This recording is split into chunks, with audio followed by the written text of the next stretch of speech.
Hey, welcome back. I am Nina Simone. Today's video is titled What Letting Go Actually Looks Like.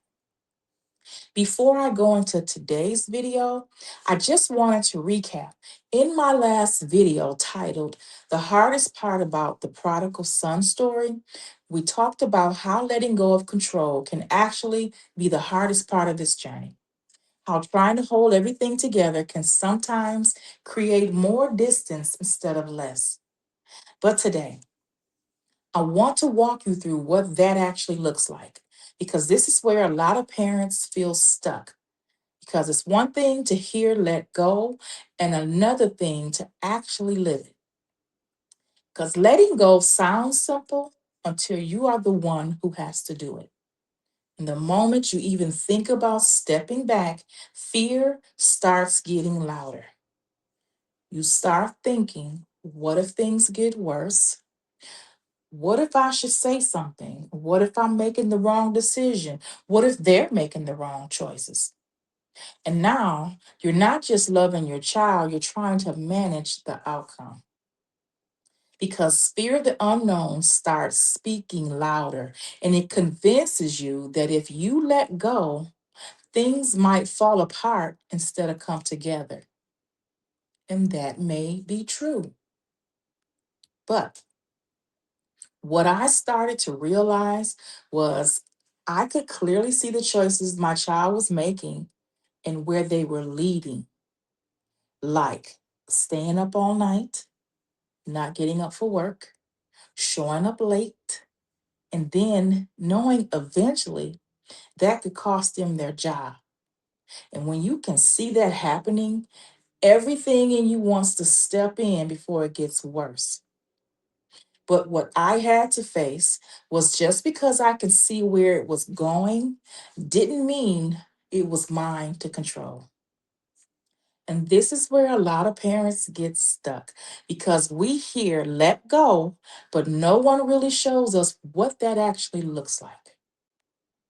So let's talk about what letting go actually looks like. For one, you stop reacting to everything. Letting go started looking like me slowing down, not reacting right away, not saying everything I was thinking in the moment, because reaction out of emotion wasn't bringing the change I was hoping for. And then you hold back what isn't helping.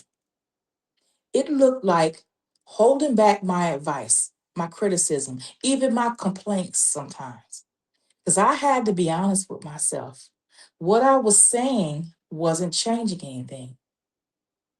Then you have to bring it to God first.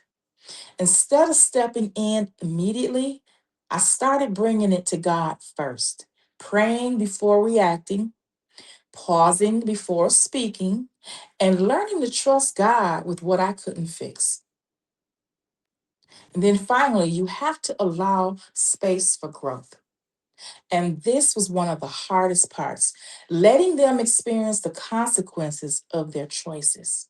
Not because I didn't care, but because I realized sometimes the lessons they need come through what they experience, not what we say. This isn't about doing nothing. It's about doing what God actually asked you to do and releasing what He did.